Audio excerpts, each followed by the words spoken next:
I was standing at the back of the funeral home, clutching my 7-year-old son's hand, when my stepmother's voice sliced through the hushed conversations like a blade through silk. She was positioned near the guest book, her black dress perfectly pressed, her makeup flawless despite what should have been a day of grief. But there was no grief in her eyes when she looked at me, only cold satisfaction. Before we jump back in, tell us where you're tuning in from. And if this story touches you, make sure you're subscribed, because tomorrow, I've saved something extra special for you. I'm sorry, but family seating is reserved for immediate family only, she announced, loud enough for everyone within 20 feet to hear, her manicured finger pointed toward the back rows. You'll need to sit in the general seating area. The funeral director looked uncomfortable, glancing between us with obvious confusion. My father's coworkers turned to stare. Aunts and uncles I hadn't seen in years suddenly found their shoes very interesting. My son, Marcus, squeezed my hand tighter and whispered, "Mommy, why can't we sit with everyone else?" I opened my mouth to respond, but Patricia, my stepmother, wasn't finished. She leaned toward the funeral director with practiced concern and said, "She's not really family, just his daughter from his first marriage.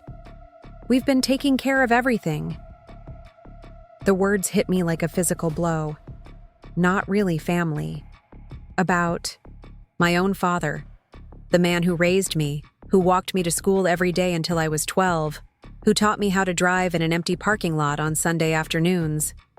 Before I could even process what was happening, before I could find my voice or my courage, Marcus did something that would change everything. He reached into his small backpack and pulled out a manila envelope, the kind my father used to keep important documents in.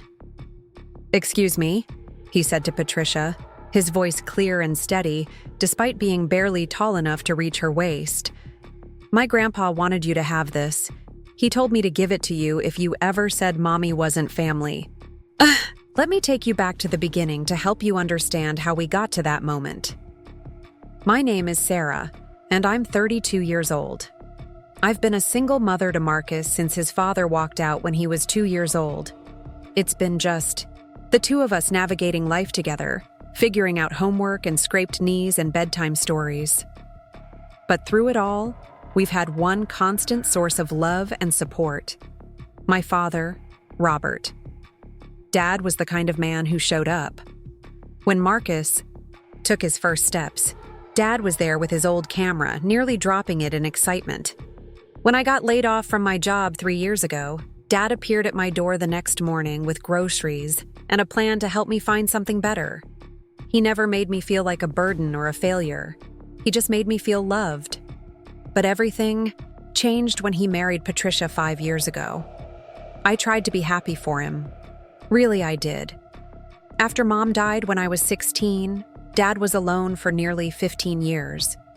He deserved companionship, love, someone to share his golden years with. Patricia seemed nice enough at first. She was elegant, well-spoken, had a successful career in real estate. She made Dad laugh, and that was enough for me. But Patricia had her own ideas about family. She had 2 grown children from her previous marriage, both successful and wealthy, both living across the country with their own perfect families. To Patricia, they were the real family. Marcus and I were just remnants from Dad's past that she had to tolerate. It started small. Family dinners where we somehow weren't included. Holiday plans that were made without consulting us. When Marcus would run to hug his grandfather, Patricia would make comments about him being too rough, too loud, too much. She'd suggest that maybe we should visit less often, that Dad needed his space, that we were overwhelming him. Dad never said anything directly, but I could see the conflict in his eyes. He loved us, but he also wanted peace at home. Gradually, our visits became less frequent. Phone calls got shorter. The easy, natural relationship I'd always had with my father started to feel strained and complicated. The real breaking point came last year when Dad was diagnosed with pancreatic cancer. The doctors gave him 6 months, maybe 8 if he was lucky. I wanted to be there for him, to help with appointments, to spend whatever time we had left together. But Patricia became the gatekeeper. She controlled his schedule, decided who could visit when, and made it clear that she was his primary caregiver now.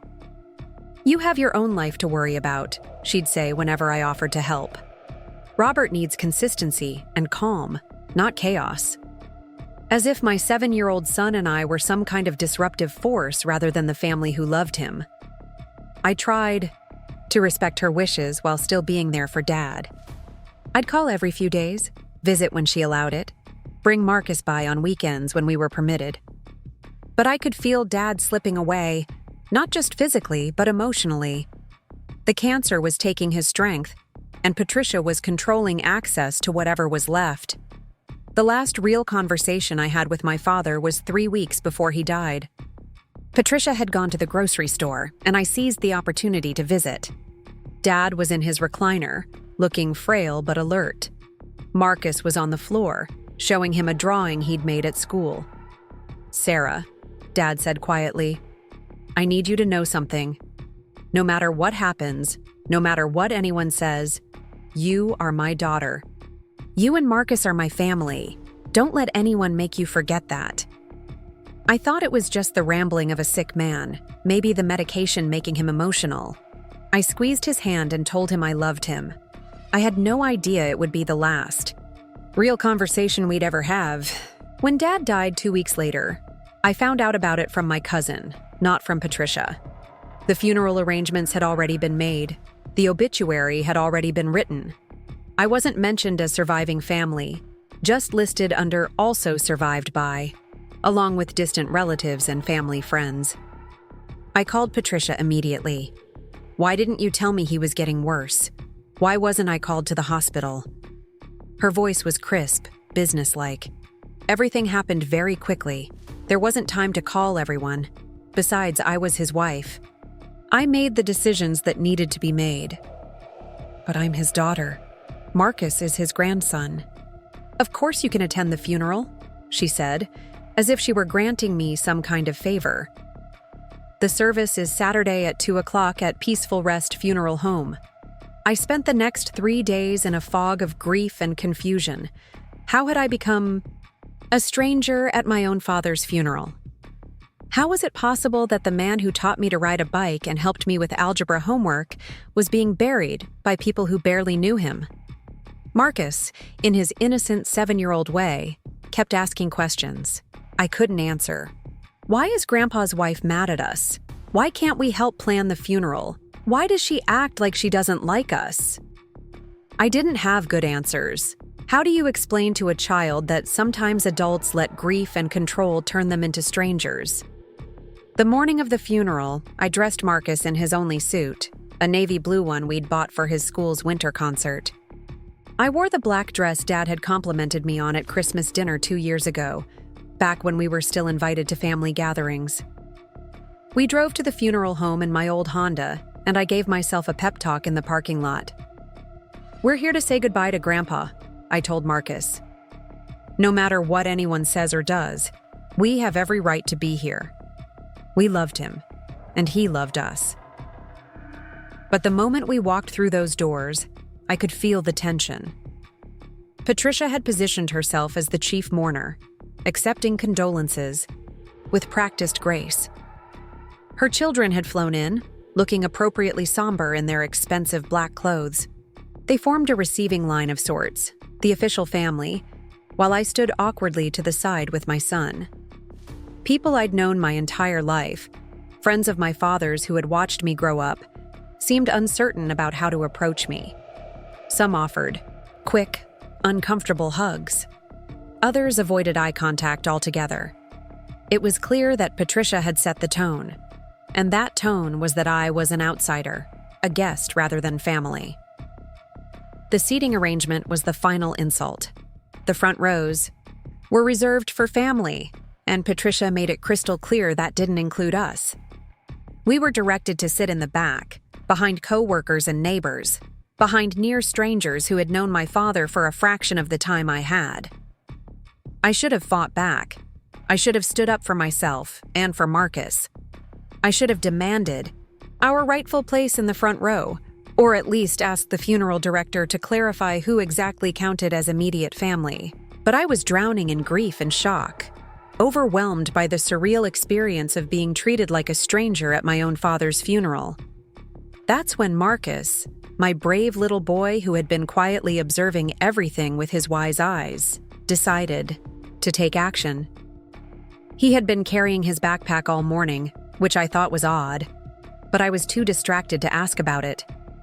Now I watched as he reached inside and pulled out that manila envelope, the one that would change everything.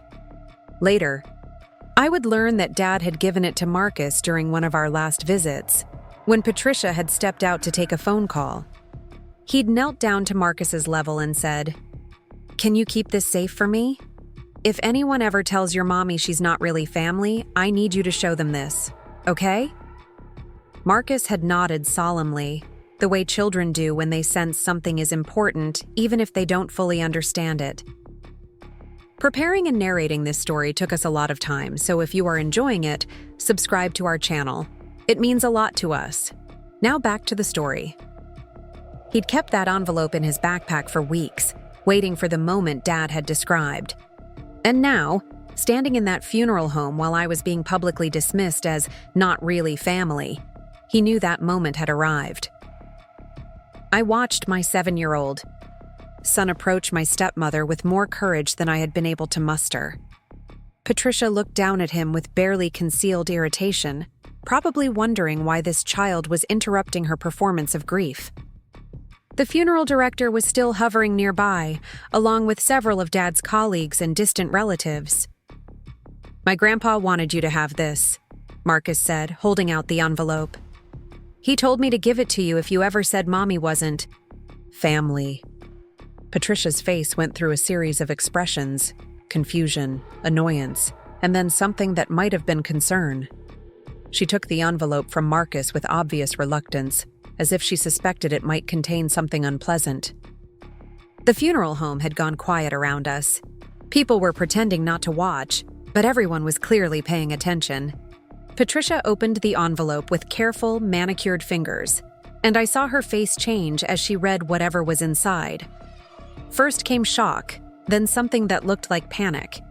Her perfectly composed expression cracked, and for the first time since I'd known her, Patricia looked genuinely rattled. She glanced around the room as if suddenly aware that people were watching, then back down at the papers in her hands. "What is it?" I asked, my voice barely above a whisper. Patricia didn't answer immediately.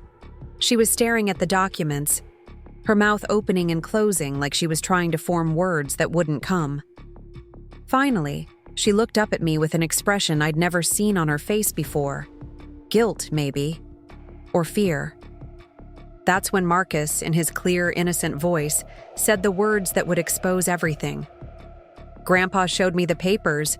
He said you didn't pay for the funeral. He said Mommy did." The silence in that funeral home was deafening. Patricia stood frozen, clutching the papers like they were evidence of a crime she'd committed, which, in a way, they were. Around us, the whispered conversations had stopped entirely.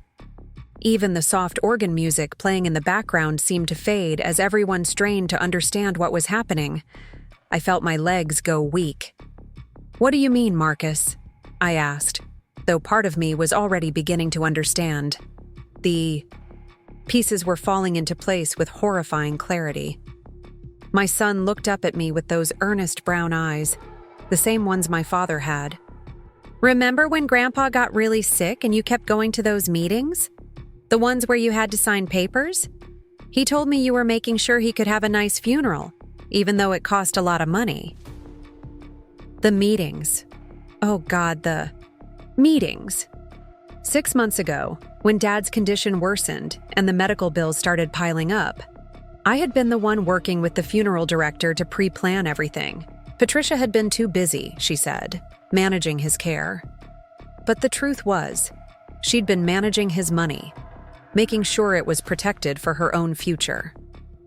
I remembered those afternoons at the funeral home, choosing caskets and flowers and music, while trying not to cry.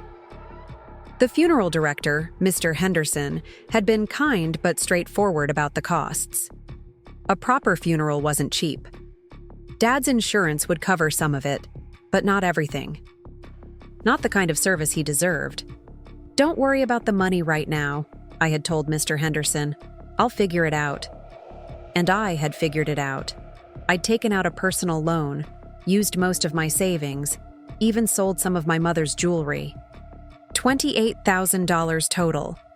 It had wiped out everything I had, but it was my father. He'd given me everything growing up. The least I could do was make sure he had a dignified farewell. But I'd done it all quietly, not wanting to make Patricia feel bad or create family drama during an already difficult time. I'd signed the contracts, made the payments, handled all the arrangements through the funeral home directly. Patricia was listed as the widow and primary contact, but the financial responsibility was mine.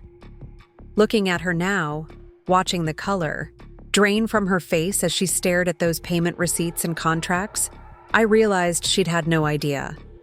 She'd been planning this elaborate funeral, playing the grieving widow, accepting sympathy and praise for giving her husband such a beautiful send-off.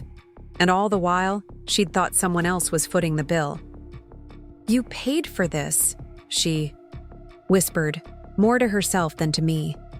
Her voice was barely audible, but in that quiet room, everyone heard it. Mr. Henderson appeared at my elbow, looking deeply uncomfortable. "Mrs. Patterson," he said to Patricia, "perhaps we should discuss this privately." But Marcus, bless him, wasn't finished. He reached into his backpack again and pulled out another envelope. This one smaller and sealed with my father's handwriting across the front. "Grandpa gave me this too. He said to open it if Patricia ever tried to make Mommy leave." Before anyone could stop him, Marcus tore open the envelope and unfolded a single sheet of paper. His reading was still careful and deliberate, but he read the words loud enough for half the room to hear. "To my daughter Sarah, who has given me everything and asked for nothing in return. Thank you for making sure I can rest with dignity. You are the best daughter a father could ask for, and I am proud of the woman and mother you have become." The letter continued, but Marcus had reached the limits of his reading ability. He handed it to me with solemn ceremony, and I took it, with shaking hands. Dad's familiar handwriting blurred through my tears as I read the rest silently.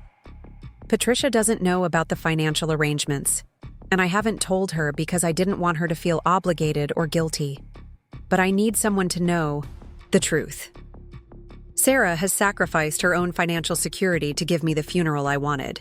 She has never asked for recognition or thanks. She simply saw what needed to be done and did it, the way she always has. If anyone ever questions her place in this family, show them this letter. She is my daughter, Marcus is my grandson, and they have honored me in the most profound way possible." The room had grown so quiet I could hear my own heartbeat. Patricia was staring at me with an expression I couldn't quite read. Shock, certainly. Embarrassment. But maybe something else, too. Something that might have been shame. "Sarah," she said finally, her voice cracking. "I didn't know. I assumed the insurance." "The insurance covered $8,000, I said quietly. "I covered the rest." An elderly woman I didn't recognize gasped audibly. $20,000? She whispered to her companion. "That poor girl spent $20,000 on her father's funeral? $28,000 actually," I corrected. Not out of pride, but out of exhaustion with the pretense. The casket he wanted, the flowers, the reception afterward. It all adds up. Patricia looked like she was about to be sick. She glanced around the room, suddenly aware of how this looked, how it had always looked. The grieving widow who hadn't paid for her husband's funeral while banishing his daughter to the back row. The woman who'd claimed the spotlight while the real family footed the bill. "Why didn't you tell me?" she asked. And for the first time since I'd known her, her voice was small, uncertain. "Because it wasn't about you," I said simply. It was about him. It was about making sure my father got the funeral he deserved, regardless of who got the credit. That's when Mr. Henderson cleared his throat. "If I may," he said diplomatically. The arrangements were quite specific. Mr. Patterson requested that his daughter be listed as next of kin for all purposes related to today's service. He was very clear about the seating arrangements as well. Patricia's face went white. "What do you mean, seating arrangements?" Mr. Henderson pulled out a folder from behind his podium. Mr. Patterson pre-selected the seating for immediate family. His daughter Sarah and grandson Marcus in the front row, center. His wife Patricia to their left. He was quite specific that Sarah should be seated in the position of honor, as she was his only child. The magnitude of the deception was becoming clear. Patricia hadn't just been controlling and cruel. She'd been actively ignoring Dad's explicit wishes, rewriting the entire narrative to suit her own needs. "But you said—" Patricia turned to me, confusion and panic competing on her face. "You said immediate family only." "No," I replied, finding my voice growing stronger. "You said immediate family only. You decided I wasn't immediate family. You made that choice." Around us, people were beginning to whisper again, but the tone had completely changed. Instead of uncertainty about my place here, there was growing outrage about Patricia's behavior. I could hear fragments of conversations. "Can you believe she tried to kick out his own daughter? The girl who paid for everything? That poor little boy, having to defend his mother like that." Marcus tugged on my dress. "Mommy, does this mean we can sit in the front now?" Before I could answer, Mr. Henderson stepped forward. "Of course you can, sweetheart. That's exactly where your grandfather wanted you to sit." As we made our way toward the front of the funeral home, I felt something shift inside me. It wasn't just vindication, though that was certainly part of it. It was the return of something I'd lost over the past 5 years of dealing with Patricia's manipulations. My sense of belonging. My right to grieve my father openly and without shame. The front row felt different than I'd expected. Not triumphant, just right. This was where I belonged, where Dad had wanted me to be. Marcus settled in beside me, his small hand finding mine, and for the first time since Dad's death, I felt like I could properly say goodbye. Patricia sat down heavily in the seat to our left, the papers from Marcus still clutched in her hands. She looked smaller somehow, deflated. The carefully constructed image of the devoted widow had crumbled, leaving behind a woman who'd been caught in her own web of lies and control. The service itself was beautiful. Dad would have been pleased. The music was perfect. The flowers were exactly what he'd requested, and the eulogies painted a picture of a man who'd been deeply loved. When it came time for family to speak, I stood and walked to the podium with legs that felt steadier than they had in years. "My father was the kind of man who showed up," I began, looking out at the assembled crowd. "When I was 8 and broke my arm falling off my bike, he showed up at the hospital with my favorite stuffed animal and a bag of gummy bears. When I was 16 and my mother died, he showed up every single day afterward, making sure I knew I wasn't alone. When I became a single mother and felt like I was failing at everything, he showed up with patience and support and unwavering belief in my ability to figure it out."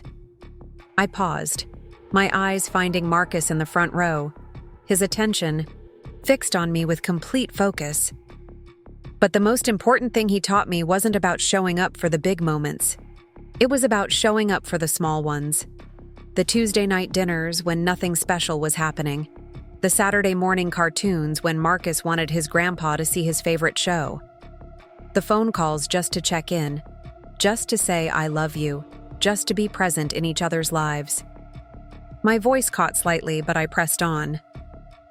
Dad knew that love isn't about grand gestures or perfect timing. It's about consistency. It's about choosing to be there again and again, even when it's inconvenient or expensive or difficult. He showed up for me my entire life. And when it came time for me to show up for him, there was never any question that I would. I looked directly at Patricia then, not with anger, but with something closer to pity. He didn't need me to pay for this funeral. He could have had a simpler service, or waited for insurance to cover more of it. But he'd spent his whole life giving me everything he could, and this was my chance to give something back. Not because I had to, but because I wanted to, because that's what family does. When I returned to my seat, the silence was different, respectful, thoughtful. Marcus leaned against me and whispered, "That was really good, Mommy. Grandpa would have liked it." After the service, something unexpected happened.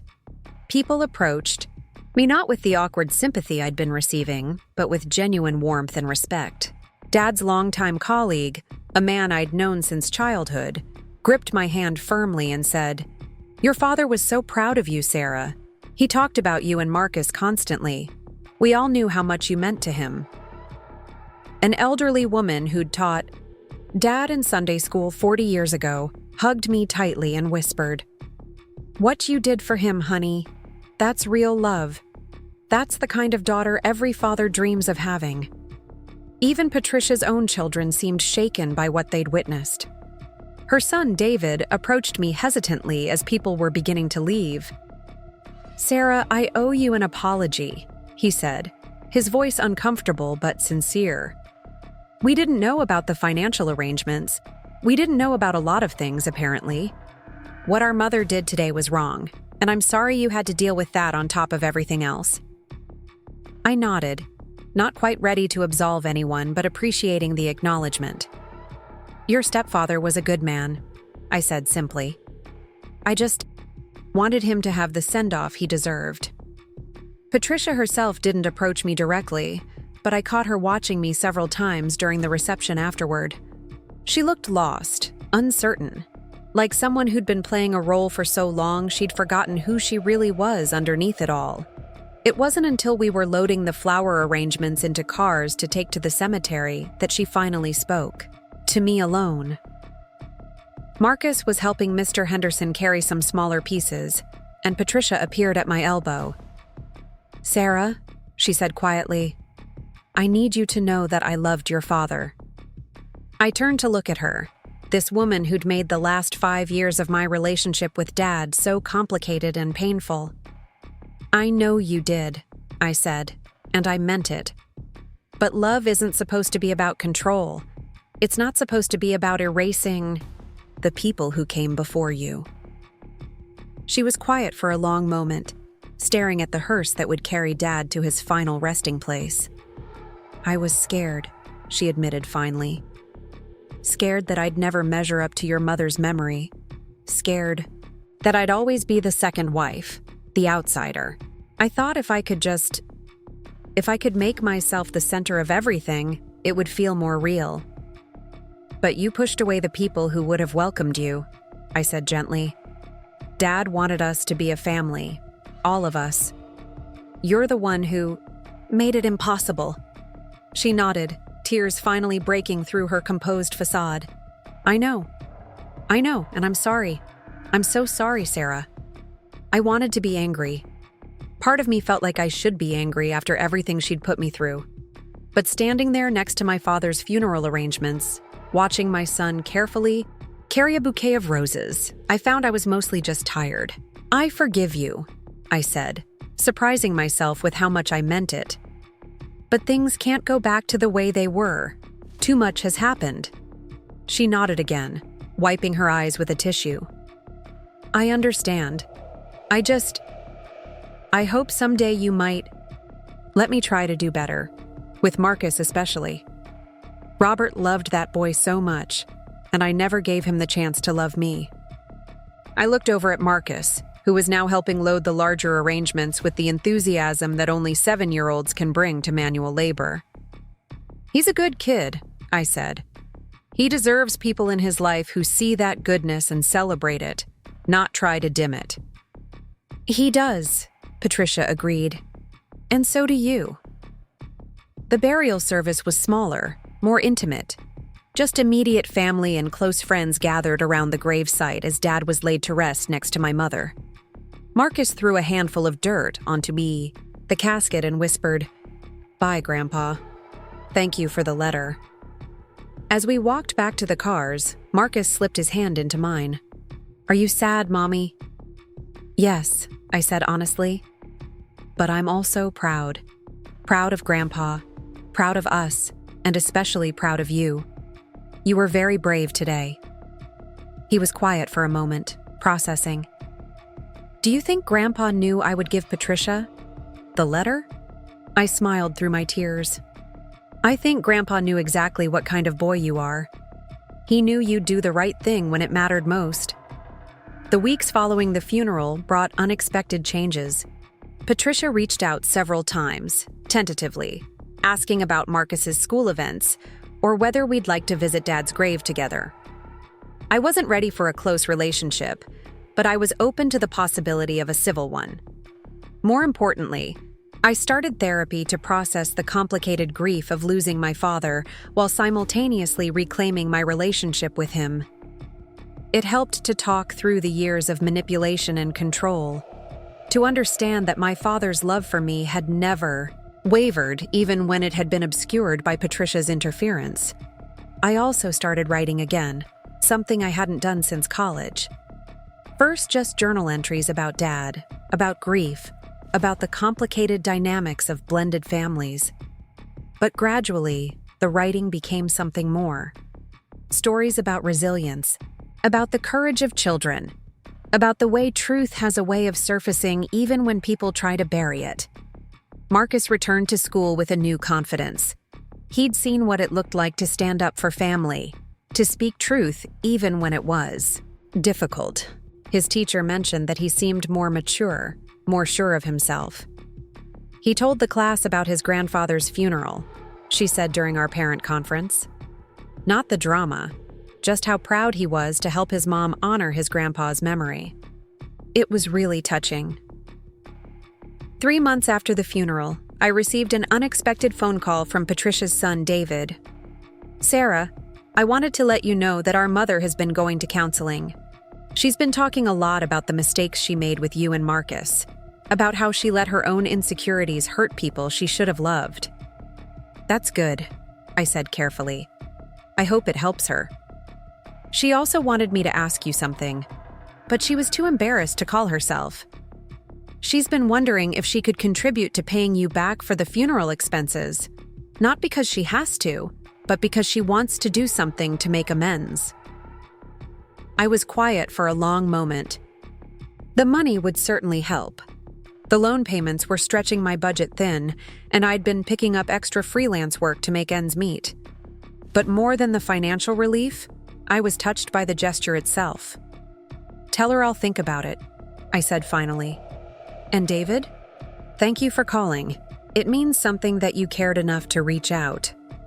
6 months later, Marcus and I did accept Patricia's offer to help with some of the funeral costs. Not all of them, because I wanted to maintain my independence, but enough to ease the financial burden. We met at a coffee shop halfway between our houses, and Patricia handed me a check with shaking hands. "This doesn't make up for what I did," she said. "I know that. But I want you to know that I understand now what your father saw in you. The strength, the loyalty, the way you put family first, even when it costs you everything."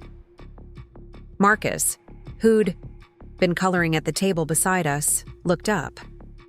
"Patricia, do you want to see the picture I drew of Grandpa?" She nodded, tears in her eyes as Marcus showed her his artwork. It was a simple drawing of a man with a big smile, surrounded by hearts and flowers.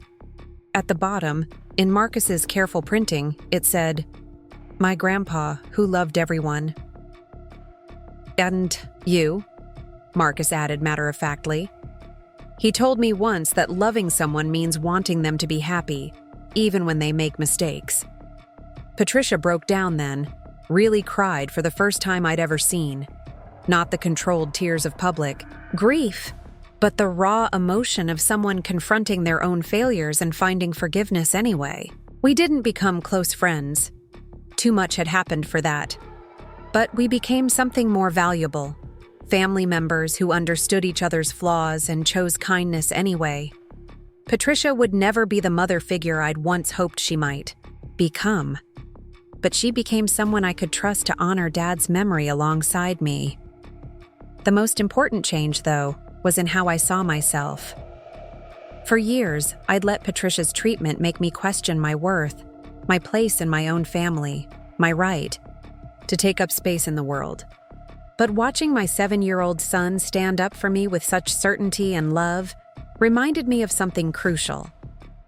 I had raised a boy who knew, without any doubt, that his mother deserved respect and recognition.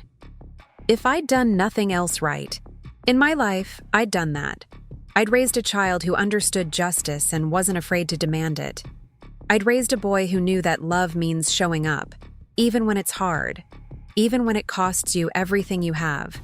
Standing in that funeral home, watching my son hand over those papers that would expose years of lies and manipulation, I finally saw myself the way he saw me. Not as someone who needed to earn her place, but as someone who belonged exactly where she was. My father had known that all along. He'd known that I would sacrifice my own comfort to give him dignity in death. He'd known that I would show up, the way I always had, the way he'd taught me to. And he'd made sure that when the time came, the truth would be told, and my place in his heart would be undeniable. That's the gift he gave me through Marcus's courage that day. Not just vindication, but the return of my own sense of worth. The reminder that love isn't about being perfect or never making mistakes. It's about consistently choosing to show up for the people who matter, regardless of who's watching or who gets the credit. 6 months after the funeral, Marcus and I planted a small garden in our backyard. Nothing fancy, just some vegetables and flowers, something Dad would have enjoyed helping with. As we worked in the dirt together, Marcus asked me something that stopped me in my tracks. "Mommy, do you think I'll be brave like that when I grow up? Like at Grandpa's funeral?" I set down my trowel and really looked at him, this little boy who'd already shown more courage than most adults ever would. "Honey, you already are brave like that. You showed me what real bravery looks like." He considered this seriously, the way he considered most things. "I think Grandpa would be proud of us," he said finally. "I know he would be," I agreed. "I know he is." As we finished planting, I thought about the lesson Dad had really taught me through all of this. It wasn't just about standing up to bullies or exposing lies, though those things mattered. It was about the quiet, consistent acts of love that define us. The choice to show up, day after day, for the people we love. The willingness to sacrifice, when sacrifice is needed. The courage to tell the truth, even when it's inconvenient. Those are the gifts we give each other, the ones that matter long after the flowers have wilted and the tears have dried. Those are the gifts my father gave me, and the ones I'm trying to pass on to Marcus. Not perfection, but presence. Not flawless love, but faithful love. That evening, as I tucked Marcus into bed, he asked one more question. "Do you think there are other kids who need to be brave like I was?" "Probably," I said. "Why do you ask?" "Because maybe we could help them. Maybe we could tell them it's okay to stand up for their mommies and daddies." I smiled, kissing his forehead. "Maybe we could. But for now, let's just be proud of what we did for Grandpa." He nodded sleepily. "I am proud. And I think he's proud too." As I turned off his light and closed his door, I realized that Marcus was right. There probably were other children out there who needed to see that courage was possible, that truth could triumph over manipulation, that love was stronger than control. Maybe someday we would tell that story. Maybe someday we'd help other families find their way back to each other. But for tonight, it was enough to know that we'd honored my father's memory and found our way back to ourselves. Up next, you've got 2 more standout stories right on your screen. If this one hit the mark, you won't want to pass these up. Just click and check them out.